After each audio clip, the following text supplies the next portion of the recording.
This episode of the show is brought to you from the Salesman.org HubSpot studio. On This Week in Sales, we're going to be taking a look at the fact, Victor, that 73% of B2B buyers are now millennials. We're going to look at the top 10 CRMs for small businesses, and there's some surprises in there. And we're going to ask the question, and maybe have an attempt to answer it, can automated sales emails really be customized? And there's much, much more. My name is Will Barron. I'm the founder over at Salesman.org, and I'm going to change the intro slightly here, Victor. We don't just have selling legend Victor Antonio on the show joining me, co-hosting this. We have sales royalty Victor Antonio. How's it going, sir? Oh, we've lost him already. I didn't see that one coming. I'm doing good, Will. How you doing, man? I am very well. I'm excited to go through this episode with you, and there's some good news in the doc. I think I'll be the first. Go on. May I interrupt your flow here? Okay. I just want to say, I like your shirt, man. It has a cool lumberjack look to it. Is that what you're going for with the beard, the whole lumberjack look? Wait there. We're gonna break some boundaries now. One sec. You want more lumberjack? Yes. I'm gonna get. Why not? Because I've literally just got to the studio. I'm gonna put my woolly hat on. I've got a Patagonia fleece down there. In fact, there's a toolbox that I could pull out a saw as well. We'll go full millennial lumberjack on this episode of the show. Okay. If you're listening to this on audio, you got to go see the video. You just have to see the video. You are now full lumberjack. Full lumberjack. But I'm way too soft to be out there cutting down trees. That's not my game. I'm too soft for that, Victor. All right. Go for it. Okay, wait. So I alluded to it in the intro, and this affects you, and I am part of this. I'm part of this movement, Victor. The post-pandemic evolution of B2B sales. Research conducted by Merit, and this is over at thewisemarketer.com. Research conducted by Merit found that up to 73% of B2B buyers are now millennials. I'm 34. I'm at the top end of this millennial group. And this transition is, of course, changing the B2B sales landscape. I'll add just a layer to this before we dive in a bit deeper. But B2B millennials, right? B2B buyers now have grown up. Well, that's a big number. Yeah, and we've grown up with the internet. The internet is our lives. I remember pre-internet, remember post-internet. When I was 13, 14, the internet was 56k modems. I'd rush home back from school to jump onto MSN Messenger or ICQ to then try and chat with the girls on chat from school that I was too scared to talk to in real life. The internet has literally from that moment onwards been a massive part of my life. And so clearly it's going to affect how B2B buyers moving forward want to communicate, how they want to buy, and how salespeople have to sell. You know, it's funny because there was a stat, and I can't quote the source, but I remember in 2020, 50-50 split between salespeople who were millennials and baby boomers. And it says by 2030, that's going to be a 75-25, obviously in favor of millennials. So the buyers have gotten there first. If we believe that number, the buyers have gotten there first. This is really interesting. So I'll carry on. According to the IBM Institute, millennials prefer to engage B2B sales through email or phone, nearly 3-1 over face-to-face meetings. That is a weird way of saying those numbers and statistics. But yeah, we talked about this on the show before, Victor. I would rather email someone and get an email back. I'd rather use live chats. I don't hate using the phone. I don't mind using the phone. But I feel like it's almost a burden to call someone, and you have to go through if you don't get them directly, you got to leave a message, you got to play ping pong. I massively, and I think I speak for a lot of millennials, would rather use email than face-to-face meetings even, or even Zoom. I agree. I'm starting to see it. By the way, I'm at the tail end of baby boomers here, right? And so the last year of the baby boomers, so I'm at the tail end of this, and even I've noticed a difference that people. Were you trying to make yourself look young then, saying you're the very bottom of this large group of basically old people? I'm truly at I'm the youngest end of the older class. So yes, I am trying to do that. So thank you, Will. So, but even I've noticed this with my kids. I'll call them, right? And they'll text me back. They don't answer the phone. They just text me back like, what do you want? I'm like, okay, I get it. So, Dad, can you schedule something in, please? I'm busy. Yeah. This number is really shocking to me. Well, I gotta be honest. And just to clarify, the text verbatim says, Merit found that up to 73% of buyers are now B2B buyers are now millennials. So clearly this is going to be industry, depending on industry, I guess. Probably what's an industry that would, if you're selling to finance, maybe there'd be less millennials there versus if you're selling to esports competitors or people who are creating broadcast equipment for that kind of realm. So clearly there is some, I think you're right in pointing that out. That number will be flexed slightly, I guess. So still a big number. Hey, did you know we have International Women's, was it day or week? By the way, out of curiosity, is there an International Man Day? If there isn't, I'd like to institute one, because why should women have a day for themselves? We should have a day, shouldn't we, Will? Are you with me on this? I am. It's Friday, the 19th of November, International Man's Day. Okay, Men's there Day. you go. All right. What day was it? The 19th of November, 2 days after my birthday. Okay. I'm going to make sure, now that I know your birthday, I'm going to make sure that on the 19th, we celebrate International Man Day. I am now not going to mention my birthday or International Man's Day, and I'm going to then berate you for it for missing both of them on the 27th of November when we end up recording. Okay. So November 17th is your birthday. Is that a confirmed? That is confirmed. Okay. That is confirmed. I got it. I'm going to write that down because I don't even trust my memory. Because I'm older. I don't trust my memory, Will. So I got Will's birthday on the 17th. But hey, last week we talked about Gong hiring somebody onto their board. And this week we have another girl power moment. Mary Shea, leading analyst of sales technology, joins Outreach as the first ever global innovation evangelist. First of all, congratulations to Mary Shea. Part 2, innovation evangelist. Why do I have a problem with that title? Well, I don't know. Is there something you're going to evangelize innovation? It just sounds weird. I'm saying, by the way, big shout out to Outreach, great company. But I mean, you evangelize innovation. Isn't that kind of like an obvious? We should always be talking about innovation. But anyway, in her new role, Shea is responsible for helping educate the market and customers on the rapidly evolving sales technology landscape. Outreach, the largest and fastest growing sales engagement platform. We don't talk about Outreach enough. It's a great company. Today announced that Mary Shea, sales futurist. Wait a minute. Now I like sales futurists and leading industry analysts. I like that as VP of Global Innovation and Evangelist. I think it should be VP Sales Futurist, Global Sales Futurist. Mary, quote, has been such a strong expert and advocate of sales technology. She played a crucial role in shaping the current state of not just the sales engagement category, but also the sales technology category as a whole, said Manny Medina, M&M, CEO of Outreach. This part I wanted to highlight for you. Did you know this, Will, that Shea led the research for and authored the inaugural Forrester Wave, as opposed to the Gartner Quadrant? She said, well, we're not going to go with squares. We're going to go with waves. That's why Mary Shea is an innovation evangelist. Anyway, sales engagement.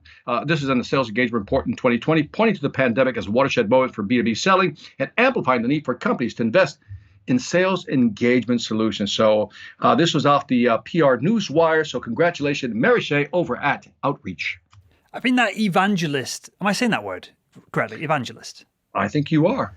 I think that comes from, is it Guy Kawasaki? I think I'm getting his surname correct. He was the first one I've heard use that title. He's a Apple evangelist. He wrote books, created tons of content around Apple, and he got paid to basically promote the organization and evangelize the organization from the inside out. So I think tech startups like to try and copy the branding and the style, and maybe this is a cooler thing in Silicon Valley than perhaps me and you want to just call the title marketer. I don't know. Maybe that's got something to do with it. It's too easy. I like the word disciple. How about, let's go with disciple. The Global Innovation Disciple, also known as the GID. What do you think of that? Yeah, I've got my new role as a VP of GID, the VIPGID. What do you do? I'm the VIPGID over at Outreach. There you go.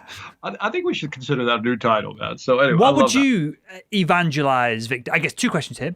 What company would you just stop everything you're doing, drop it, and go and work in this kind of role for that organization? And is there anything else, product, service, culturally, that you talk about, you promote, that you evangelize? I think without naming a company, because then people think I have favorites, which I do, but I won't mention them. But I would love to work with some of these sales engagement or sales enablement platform companies, and I would like to evangelize some of their stuff. And I think my message to the market is AI is coming, and it's coming for your job. But I also think it's going to help customers, again, reduce the friction in terms of buying. That would be my thing, is how do we implement AI to make life easier when it comes to buying/selling? Is there any products or services outside of sales that you just love, that you talk about that thing all the time, you're always recommending it? No, I can't think of anything else. Can you? Yes, Can you think of loads. So, for example, Vitamix. I bought a Vitamix blender. I use it every day, and I make a rather disgusting green vegetable smoothie. I recommend that to people. They're quite expensive, but I went through a bunch of crappy blenders, then got this one, and clearly, in hindsight, you shouldn't buy all the crappy ones because they add up to the same price as a decent one. These New Balance trainers. We're pushing boundaries here, Victor. Pushing boundaries. These are New Balance 515s, I think. Like super classic trainer. I've got like 3 pairs of them in same color, same gray. These are my dog walking crappy ones. So comfortable. Talk about them all the time. They're quite they're actually in fashion now. In the dad trainer is, I'm going to leave it on the desk here. The dad trainer is in fashion.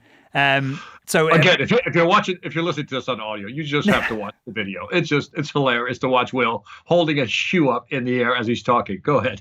And what else? There's a few products that like, and those two come to mind top of, and I'll include some in the show notes as well, that I'm happy to talk about and happy to promote, and it's because they're just frigging great products. Leatherman knives. I've got I can't remember the model, but I've had Leatherman knives forever, since I was a kid, right? Pen knives, pocket knives that usually have a, what you call it? Whatever. They have extra tools within them as well.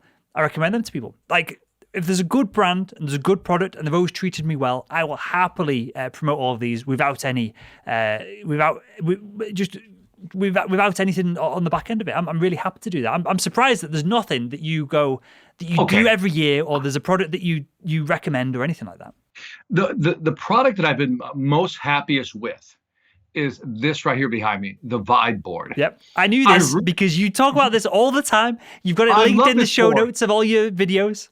Yes, I love the Vibe board. The Vibe board, if you go to vibe.us, you'll see what I'm talking about, smart board. And by the way, discount code, Victor Antonio. Nice. But I love this board because it's a great board. I mean, it's expensive. It's like $3,500 with the stand, but it is the best tool, the best investment I made over the last year in terms of technology products. So I guess I am excited about the Vibe board. Yep, and I'll throw one final one in, which is useful for the audience if they're doing Zoom calls and that side of things. Or 2, AirPods are great if you use iPhones. Connect seamlessly, just work, fantastic product. Yep, I've got a pair in the office next to me. And if you're not using an Apple product, or if you travel a lot, or if you like a bit more silence, Bose Quiet Comfort 35s, the classic Bose noise cancelling headphone that everyone has on an airplane. I've had 1 pair of them. They've never broken. I've worn them that much, Victor. Literally, I wear them every day, all day when I'm working on the computer. Even in my own house, I just have them on. I love my AirPods. I will mention one software product. I use Ecamm Live. Ecamm Live for my live streaming, and that software has been a champ. And the stuff that you can do with Ecamm Live, it's pretty incredible. So we'll leave it at that. We've pushed enough products. Let's go. Yep, and the point of all that is that I would happily, with a lot of the organizations that I have just talked about, if they paid me enough, I would drop what I'm doing and go and promote those products. And so if you're working in sales and you're listening to this and you're looking at the product that you sell and you're going, maybe it's not quite, maybe I wouldn't promote it to my friends and family, then maybe the organization that you're working for, it might be worth a change. That's where I'll leave it with that. Hard truth. I love that. Hard truth right there from Will Barron.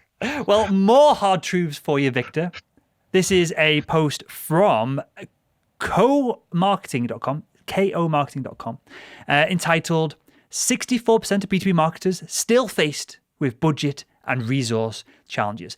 Now, that's interesting. Marketers listen to the show. I'm sure they're like right now going, yes, they're going to talk about us. Well, I'm not going to talk about you.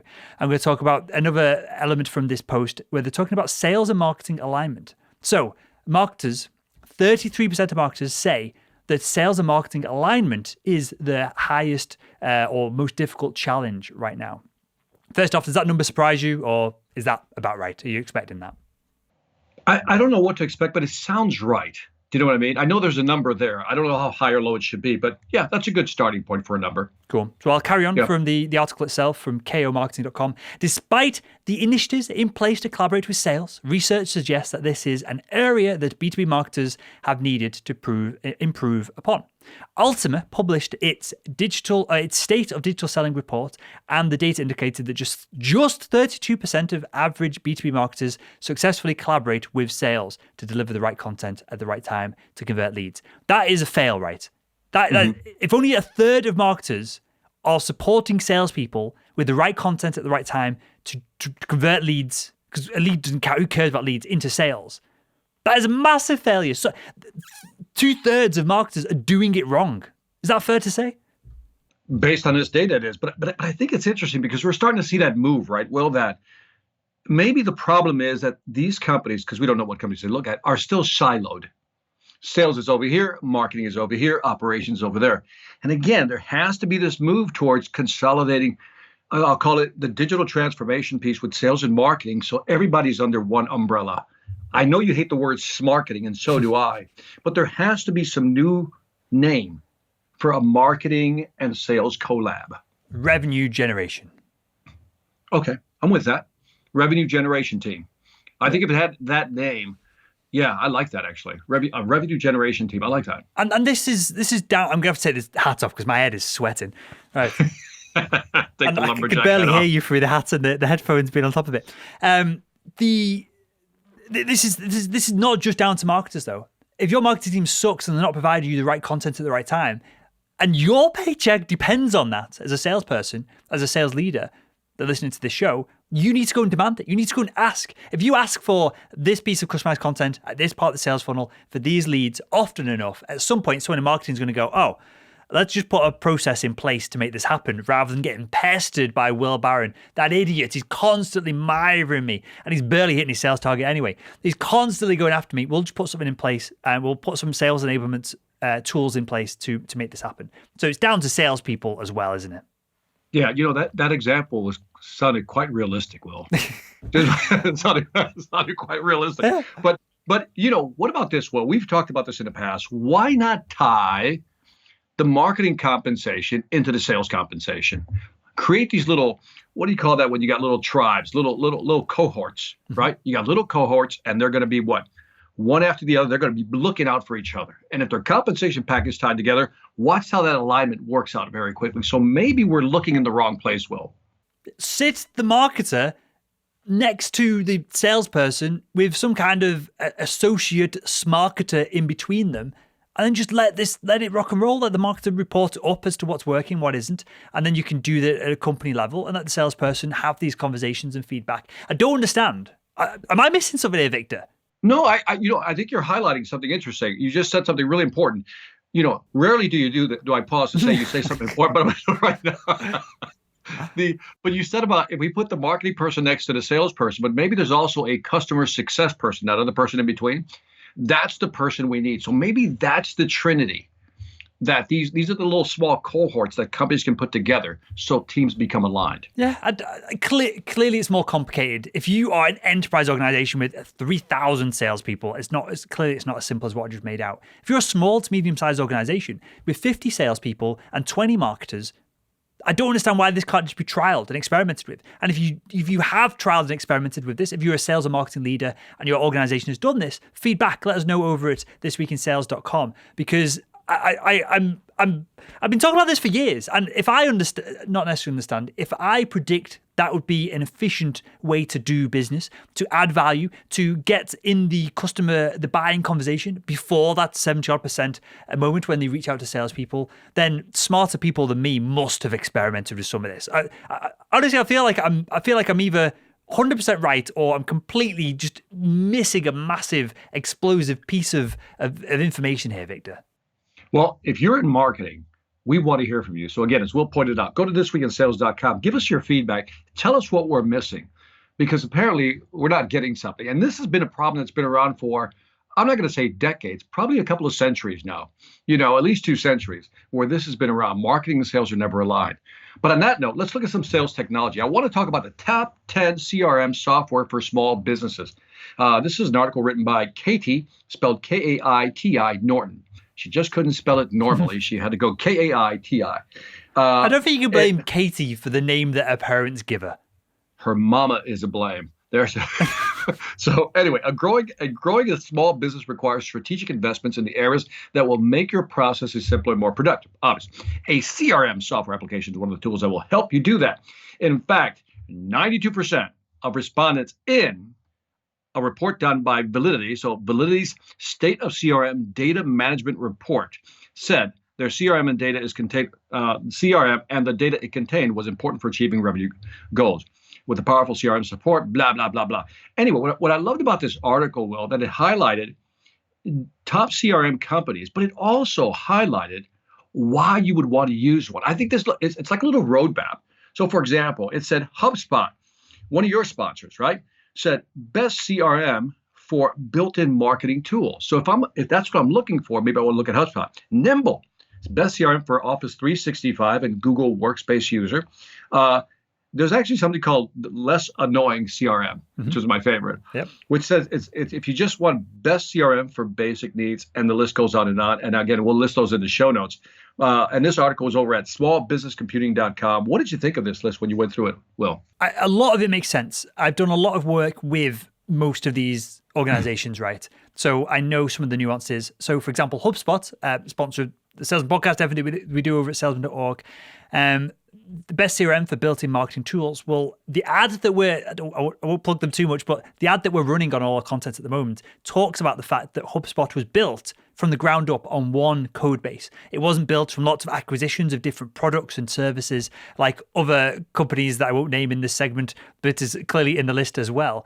The advert talks about the fact that they built all these tools themselves. They weren't acquisitions. It all works seamlessly. And so from that perspective, of course, it's going to be the best CRM for built-in marketing tools because they need something.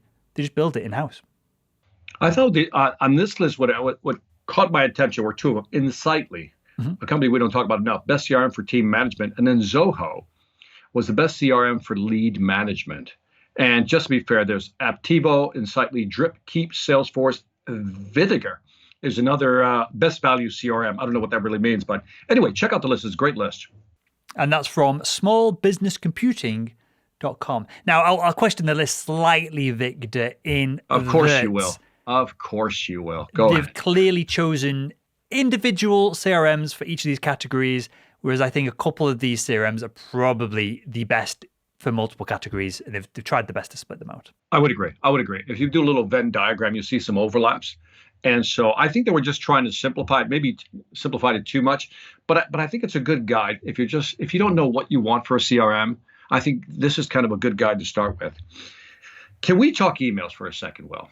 Can we talk sales emails more specifically? And can automated sales emails really be personalized?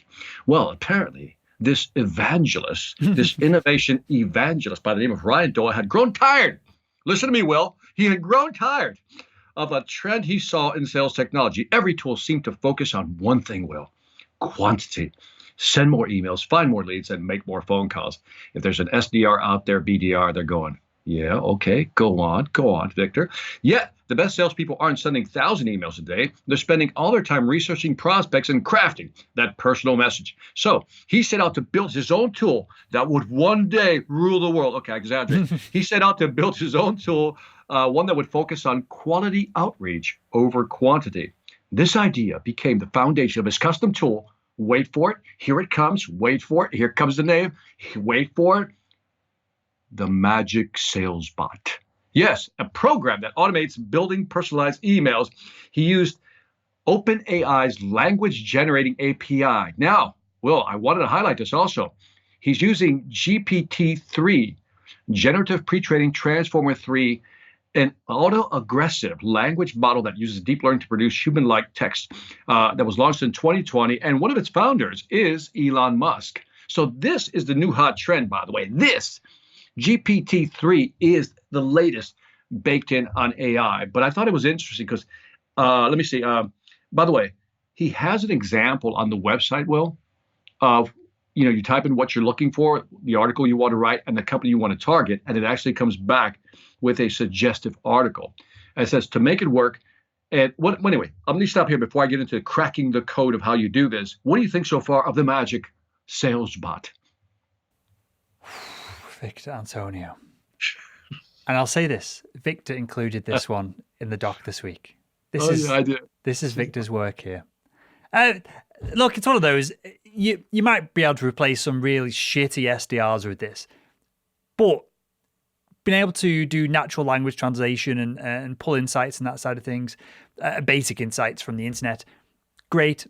Maybe it just becomes marketing collateral, right?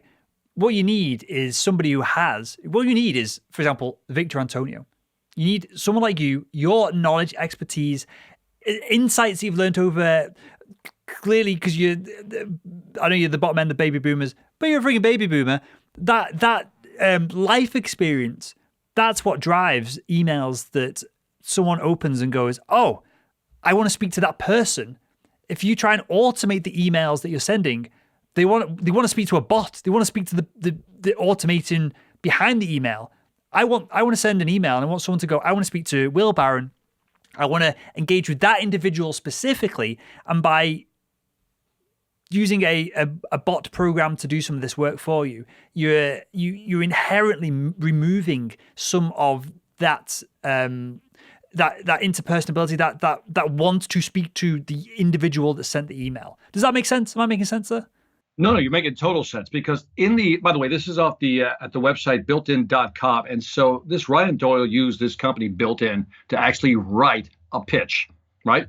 And so they looked at it and they go, it's good, but it's got one or two superlatives, like, really general stuff that you would never put. That's where you're saying the touches come in. But more than that, Victor, if I'm doing it, sorry to interrupt you there, but if I'm doing a pitch, I want people to buy into me. People aren't going to buy into me if I'm pitching something that I've not written, that has just been thrown on a page for me. It's like a sales manager going, hey, here's our slide deck, go out and sell. If the salesperson doesn't customize that slide deck, doesn't add a layer of their own expertise, their own insights to it, it's just generic. Just email me the slide deck. I don't need the stuff that goes along with it, because there's no value there. Does that make sense? If I'm pitching a startup, the investors are going, right, has this individual who's pitching, has he exited a company? Because that's important for us VCs. Has he raised money in the past? Has he or she done X, Y, Z? And the slide deck and the information within it comes second behind all of that. Well, when you're automating the slide deck and the content, you're missing out on what's really important with all of this. Man, by the way, again, you're going to miss this. If you're watching this on audio, you are missing this. Go to the video. I've never seen this UK individual so animated. God, because it's so stupid. Everyone's trying to hack the process. Victor, if I email you, you either go, he's an idiot, or I want to speak to him. If I email you text that's been created by some bot, AI, whatever it is, you don't know what you want to do, because you're going, well, this is interesting, but I don't know nothing about the person behind it. Just speaking in your own language. We talk about it on the show all the times. I use words that you take the piss out of me for, but it's because you're uncultured and don't understand where the words came from in the language, right? All these different elements lead to someone buying into you, and they get that gut feeling that, oh, I trust this person. I trust this individual is not going to waste my time. And when I get on a call with them, if we start looking at what outreach is doing, is looking at what messages, calls, and cadences lead to deals getting done, as opposed to what messages lead to just getting replies and open rates. A bot might be great for that, but I don't care about open rates. I care about getting deals done at the end of the funnel. And if people aren't buying into me because I'm just sending stuff that's incongruent and nothing to do with anything that I would come out with, the sales at the end of the funnel, which is what matters, it doesn't matter how many open rates, what the open rate is, because they aren't getting affected at all. All right. First of all, I'd like to excuse Will. Walter, his dog, has had the shits probably still for quite a while. So maybe that's I'll give the Walter update. It was his worming tablets. He had a worming tablet that morning and then had diarrhea. So that was an easy one to solve. So Will is fired up a little bit. But you know what? I'm going to take the other point of view, because that's what we do here, right? See, you're taking the piss out of this thing. I'm just going to put the piss right back into it. So because That's not an image not an image of that happening. The audience don't want to see that either. that just came out wrong. I hope you've got some very long rubber gloves for this this metaphor, Victor. So anyway, so I saw. I can't concentrate. I saw the example. They the natural language understanding piece of it actually created an email, and it wasn't as effective. They admitted it wasn't as effective. Will, and what they said is you have to add some personal touches. This is something I think the bots are not going to be able to kind of duplicate. But what it did do, what I found interesting, is that at least gave those who are novices. Let me just frame this: those who are novices a starting point for sending out an email to that client if they didn't know where to start. So to your point, if you're a novice, you don't know where to start. Maybe this will help you, and then make some adjustments as you go through it. If you're an expert and you understand the business, then you probably don't need this because it's not worth the hassle. But I also thought, and I added this piece also, it says, to make it work, Doyle had cracked the formula. Now, hold on, Will, before you start yelling again. You cut me off then. That was what I was reading on the doc in front of me. Doyle had to crack the formula behind what makes an effective sales email, but he's also wrestled with a challenging question. Personal sales emails stand out because of their human touch. Will automation ruin that? So he's with you. No, he's not with me. No, he's saying, will automation ruin that? He's saying that his emails, automated emails, will ruin the personal touch. I'm saying they're in completely different buckets. When I email Victor Antonio, he goes, oh, it's Will Barron. I'll open that. I'll reply. When random bot generic 747 called Barry emails Victor, Victor goes, what's this crap? Even if it's the same content within the message, and you click delete. So how about if it's a cold email? If it's cold email and I'm interested, I'm going to click on the person's LinkedIn profile, and if they're talking with a Jamaican accent because it gets more clicks in the email, and the AI says we'll do this, and this, but it's a white dude from Preston in the north of the UK who's the least Jamaican person I've ever seen, then I'm going to delete it because it's clearly spam.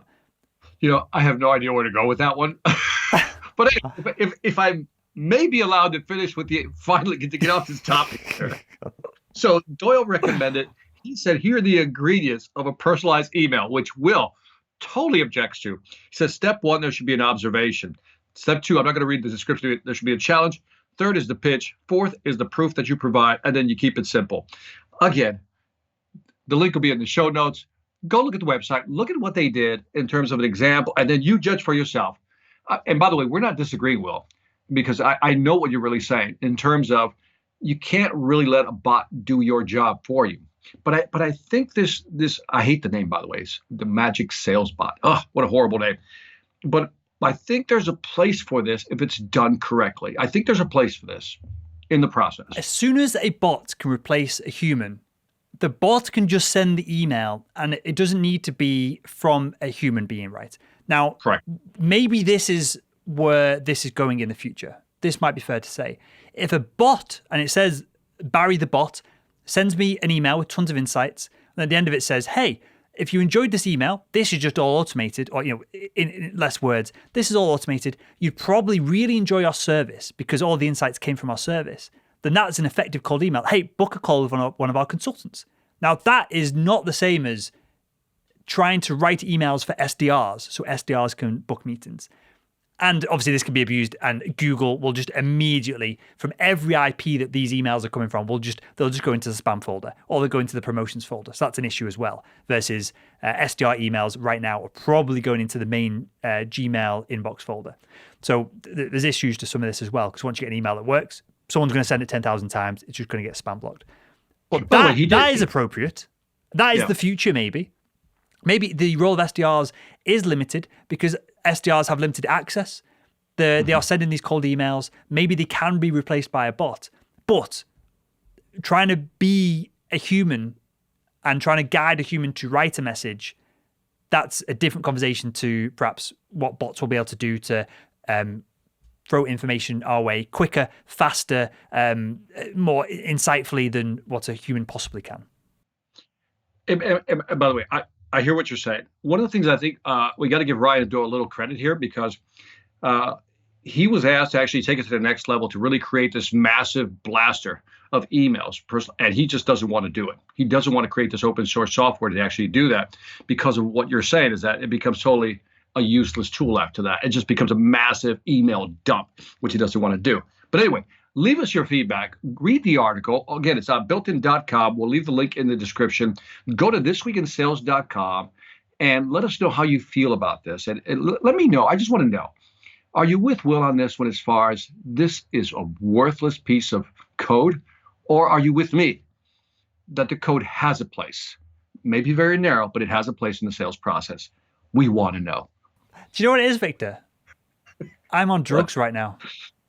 What type of drugs? I had a cup of coffee today because I had a late night last night working. I've not had a cup of coffee in weeks and weeks and weeks. And so there's probably an element of heightened adrenaline or noradrenaline or something going through my body right now. But that ticked me off a little bit when the marketing speak of cracking the code and replacing this and doing that. I'll wrap up. I'll leave you to this to talk about Mind Tickle.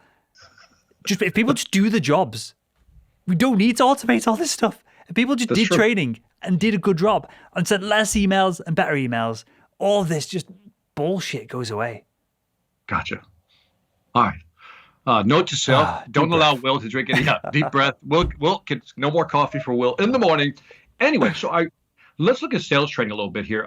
So I came across this one. It's Mind Tickle. I don't know about the name, but there it is. Mind Tickle. Mind Tickle. What is it? I know it increased. I forgot. I cut something out here for some reason. But anyway, it increased the number of Fortune 500 and Global 2000 customers and achieved more than 150% enterprise net retention. What does all that mean? PR Newswire reports. Now, Mind Tickle, the leader in sales readiness technology. Now, that caught my attention right there. Today announced it achieved tremendous growth, customer acquisition and engagement, and technological milestones. Now, I went to their website, and they're all about increasing revenue. They're looking at onboarding, and they're looking at coaching. But I think this is the first company, Will, and maybe you can tell me if there's another company. But this seems to be the first company that I've come across that is really trying to train salespeople, onboard them quickly, and provide some type of coaching culture using a technology platform. I'll go to the bottom where it says Mind Tickle's remote and ready programs right now is engaging more than 360,000 users. The platform delivered a 150% increase in micro learning assignments, 20 million knowledge check questions, 560,000 hours of videos consumed, 641,000 certifications granted, and this one was interesting, 353,000 role play exercises. My question to you, Will, is what do you think of sales-ready technologies and Mind Tickle itself? There are tons of companies that do exactly this. Okay. I just went on g2.com just to remind myself. There's Brainshock. I don't know Level Jump. Brainshock. Yep. Sales Hood, Showpad, QStream, Lessonly, Aligo. We covered Aligo a few weeks ago on This Week in Sales. The numbers are interesting. And do you know what I'm going to do, Victor? We've got some of these, clearly not venture-backed massive organization Mind Tickle level, but we've got some of these elements in our training program, and you will have as well. Right. I'm interested to know how many knowledge check questions over at salesman.org we've covered. Maybe not millions, but it'll be hundreds of thousands, I'm sure. How was the video consumed? I'm sure you'll have like thousands and thousands and thousands of hours consumed as well. Right. But one of the things that they're using, for example, and I skipped over this part, for the seller, they use something called model pitch before they practice. Every time they make a recording to practice, Mind Tickle now delivers instant and meaningful feedback to them. It helps them find improvement areas. They leverage the feedback and the model to learn how to, and again, all this is AI driven. So it's the AI say, are you using the right words, the right phrasing, and it gives them feedback on the actual recording. Hold up. That's a little different. Is this AI driven? Or is this a yes/no decision tree? This is AI driven based on what they're saying. So they're using natural language processing, right? That's why they're recording there. So it's not a decision. And they're trying to, let's just say they're using, I don't know, a bag of words, keyword cloud type of thing that says, are you using the right phrases? And then for the managers, again, on this one, when I looked at what they offered, managers get out focused on providing much more valuable feedback beyond the basic with AI covered. what I got from that is that that was more predictive analytics to me when I looked at what the manager feedback was, right? Because they're trying to say who needs help, who doesn't need help based on the data. But I think, and again, I'm not looking under the engine of MindTickle to see what exactly that AI engine is. But it comes across to me as a little more sophisticated than, let's say, you said Lessonly. I've not really studied BrainShark, heard the name a couple of times, but I don't know if they're using some type of AI to really, pull the insights out of these conversations. I'm not down on MindTickle. I've never worked with them. I have used the product on a different project for another organization, a CRM company, that were using the product to onboard me onto the CRM, so I could go through and talk about it on a kind of paid segment of one of our shows, and it's very good. It's great. I'm not sold on the fact that there's some secret black box somewhere doing all this processing that is useful. I'm not sold of any organization other than the likes of Salesforce, Amazon, AWS, and these organizations that have just like a generation, literal 10 years ahead of most other companies. I'm not when people say AI, immediately it gets my back up just a little bit, Victor, because 9 times out of 10, when I dive into it a little bit under the surface, it's a marketing term as opposed to practically there's software running that's going to tell you these insights that you could not have got from a graph, an Excel spreadsheet.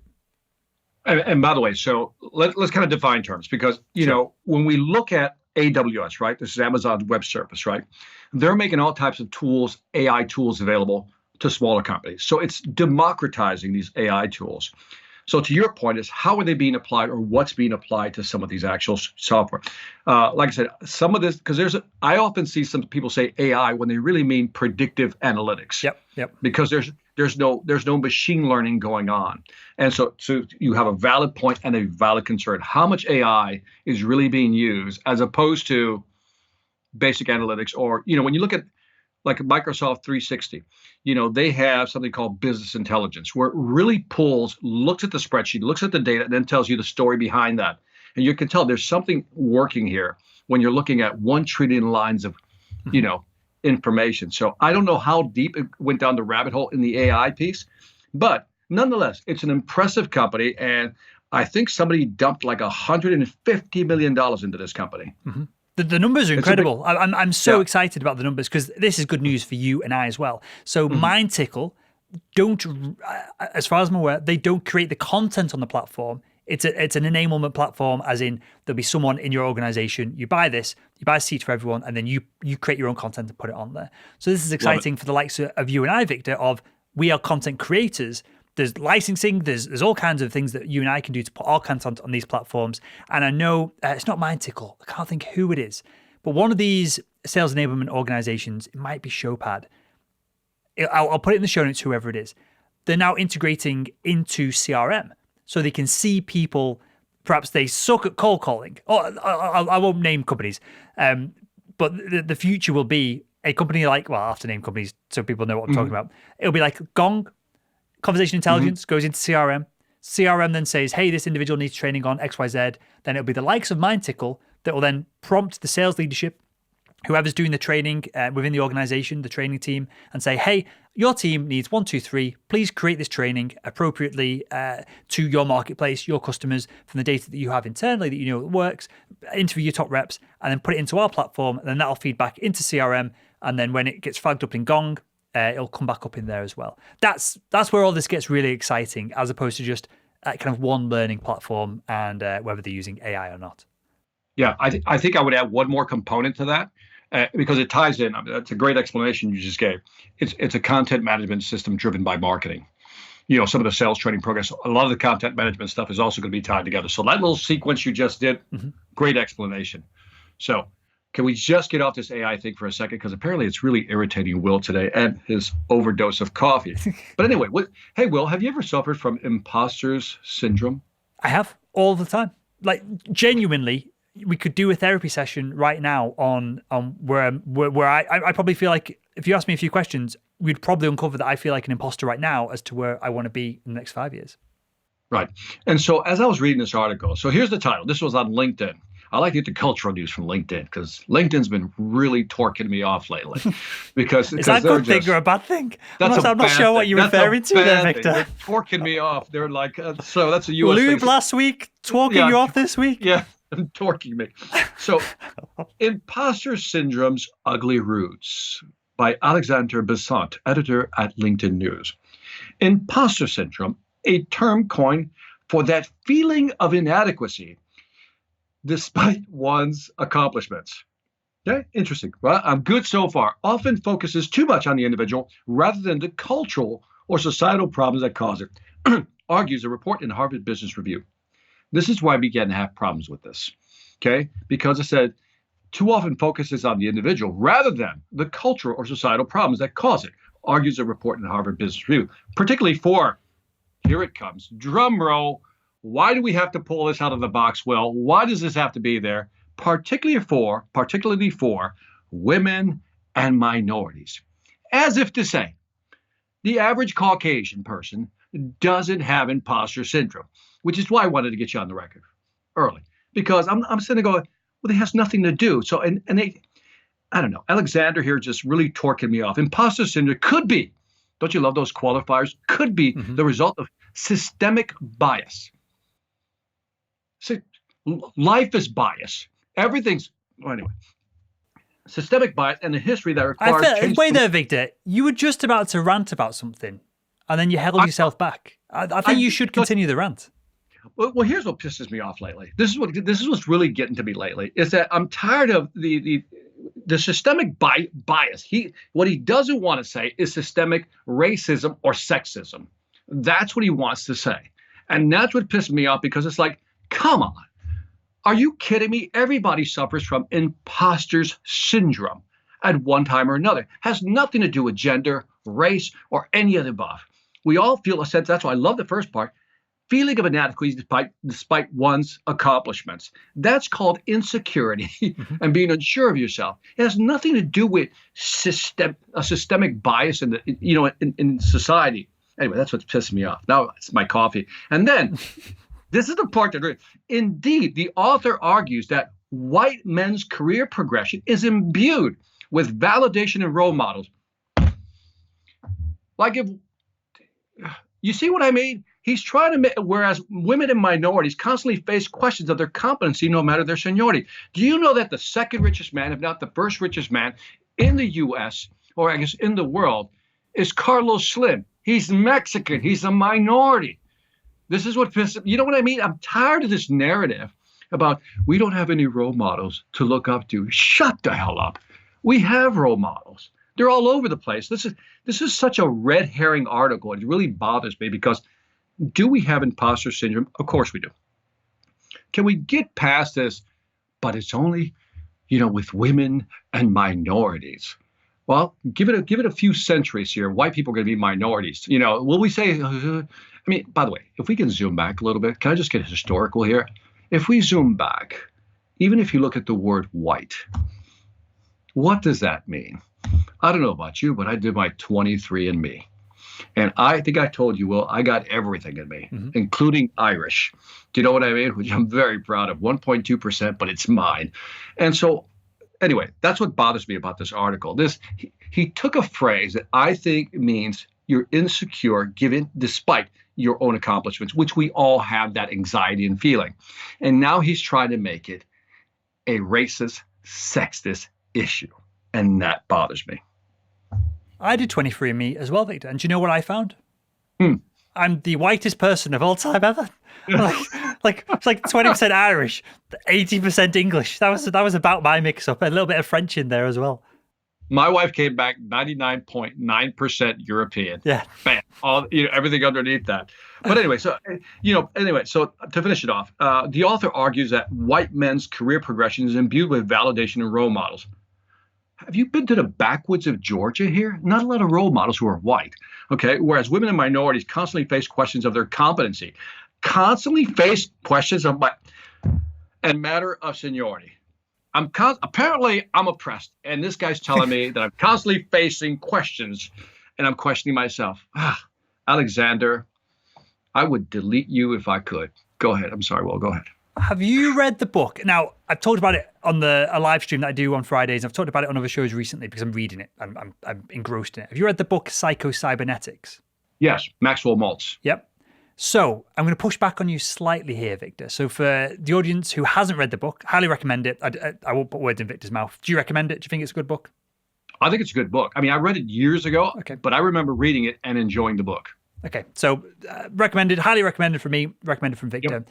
It Yes. talks about the guy who wrote the book. I won't go too into detail. Was a plastic surgeon, and he came across this phenomenon where someone would come in, they'd have self-conscious issues, maybe they'd have imposter syndrome. They should be they feel like they should be X, Y, Z, but their nose is bent. They've got big ears. They want a big rack on them, whatever it is. He would do the surgery, and then they wouldn't change. And then they'd want more surgery and they wouldn't change. And the issues that the individuals had was with their actual self-image, as opposed to what they thought was the world looking in at them, like physically. So what he then started doing was doing less surgery and less surgery and less surgery until he basically became a psychiatrist, working on people's self-image and improving that so that people were happy with themselves as opposed to, and it sounds all hippy-dippy, but it isn't. I'll come to why in a second. No, it's a great book. Great book. And so it's all not like, oh, love yourself. It talks about this idea of imposter syndrome. And this is why when you ask me the question if I suffer from it, I'm probably suffering from it right now because I'm setting my goals for the next 5 years as we speak. I don't feel like I'm the person who is the individual that reaches those goals. So when I see people with imposter syndrome, they may be well on the way to the goals, but their self-image is of an individual who isn't quite there yet. So you need to change your self-image. Now, coming back to this post that was on LinkedIn News, I don't think it's unfair to say, I appreciate and I hear what you're saying about making something clickable, which is clearly what the author did here. But I also don't think it's unreasonable that if you grow up in an environment where, I'm from the middle of the UK, so I can't personally comment on some of this. But if you grow up in, the south side of Chicago, and you see your peers perhaps not doing great, and you see white blokes in the city doing great, that will affect your self-image. That's a story that you can, if you choose to tell yourself this, you can choose not to tell yourself this. You can choose to change your self-image over time.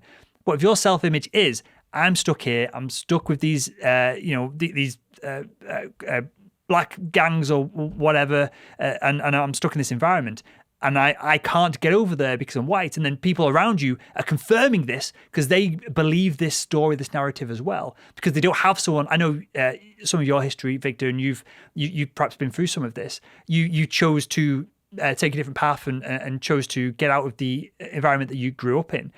If you don't have a mentor there, if you don't have a book, if you don't have a media, a narrative, then some of this could play true in that you told all these stories, your subconscious is drilled into your brain, your self-image is so wrapped up that I am this. And so it can be a barrier to people having success. And same with women, it's same with people of color, minorities, whatever it is. It could be me not being, it could be as daft as I'm 6'3". I can't become a professional basketball player because they're all 6'7". This self-image affects everything that you do. And I'm sure there's examples that disprove this rule. I'm sure there are plenty of basketball players in the NBA that are of a certain height because they're so talented that height becomes less relevant than what it would be otherwise. So my takeaway from what you're saying here, Victor, is there's some truth to this. This article was clearly spun to get clicks, but self-image does affect people's ability to have success in life. This is so Muggsy Bogues and a couple other people were 5'7" and they played in the NBA, were successful, right? The problem with this article is that it keeps pushing a narrative. Now, is self-image, an issue? Of course it is. But true story, well, you'll like this story. So I'm in the hood, right? And if you saw a white person in our hood, you're like, where did that guy come from? Is he lost? What's he doing here, right? And so we were in a financially or economically disadvantaged neighborhood in Chicago. Now, one day, I go to the bus stop. I see a white guy with a suit. And the first thing that comes to mind is, I don't know what he does, but that's exactly what I want to do because I want to wear a suit. And so that was my small world where we, at that time, because I'm a little older than you, as you've pointed out many times, we only had 3 channels. There's so many examples of successful people that why is it that we have to keep coming back to this? Why does it matter if the role model I look at is white? Or, because see, on one hand, we always say we need to transcend race. It doesn't matter. You're right. It doesn't matter. It's right. I don't look at that. It's irrelevant. Right. I'm not fussed. Back to that. Yeah, but, they keep bringing but some us people back are, to Victor. that Some people are, because of their programming, some people are concerned about this. This is what I'm saying. This Sure. is part of the programming, because you know what? You got successful women, you got successful minority, and you got successful people of all colors. And there's examples everywhere. So for somebody to say, again, white men's career progression is imbued with validation and role models, almost like if we don't have role models, anybody else doesn't have role models. But why can't a person who's of a different color be a role model, right? I mean, why can't they? And so this narrative was, anyway, I think we beat this subject to death. I hate this narrative. I really hate, I believe in imposter syndrome because I also believe, like you, like Maxwell Maltz talks about, that there is this self-image. But that self-image is how you perceive yourself. But it has nothing to do with what he's saying, which is bringing it back to they have it better. I mean, white people have self-image problems too. It's not like they're immune to it. That's what kills me about this article. It's not like they're immune to it. So I'm tired of this narrative that look, I'm actually offended. By the way, listen here, white people, I'm actually offending you because everybody's saying you don't have problems. I'm thinking, you know that the poorest majority of the United States is white? I don't know if you knew that, Will. The poorest majority is white. So apparently they have not been imbued with valid role models. I'll tell you what, Victor. We'll wrap up. I think that was a useful segment. I think that was valuable. I enjoyed that conversation, mate. And I'll leave you with this: these kind of articles, these kind of conversations don't happen half as much in the UK. This is maybe this should happen more. I don't know. You can be the judge of that if you listen to this show. And it could be that there's just so much systematic racism in the UK that people won't read an article like this. I don't know. But that isn't covered in the news. That isn't talked about. Kind of like National Female Month or National People of Colour Day, or however the political way to describe black people is. I don't know, whatever it is. That is not news coverage in the UK. And if it is, it's commenting on what's going on in the US. Yeah, which I think is, again, that's a longer rant on my part. But if we look at it, it undermines the progress that quote unquote minorities made in this country, which is phenomenal. Do you know what I mean? The impact on culture is phenomenal. Yep. Do you know what I mean? And so when I hear this, it's almost like it's a polarizing effect. You know what I mean? And that I guess I want to transcend. That's the word I'm going to use. I want to transcend categories. And I hate when people keep highlighting categories. How's that? You're spot on. It's polarizing. We're talking about the article because it's polarizing. We've mentioned the dude's name because it's polarizing. He's done probably... Alexander Besant, you're full of it. Go probably. I don't want to attack him personally because I'm not. I would need to digest this topic a little bit longer. But probably he's got exactly what he wanted from the Post. There it is. Who's the sucker, Victor? We're the suckers here, mate. You and I, man. So anyway, leave us your feedback on, that was our cultural segment. In case you're wondering, what does that have to do with sales? Well, I think he's selling us a false narrative. That's what I think he's selling us. But anyway, go to thisweekinsales.com. Leave us some feedback on this topic as well, or anything you want to comment, all of the above. Amazing stuff. Victor, anything else to add before we wrap up, mate? No, man, it's been a good week. A little busy trying to, do a lot of virtual stuff. So that's still going. But I see here in the U.S., I mean, I can just feel the mask mandate starting to wither. You know what I mean? So we're starting to see more states open up. I'm starting to see more restaurants they've taken off that sign, mask required when walking in. Mm-hmm.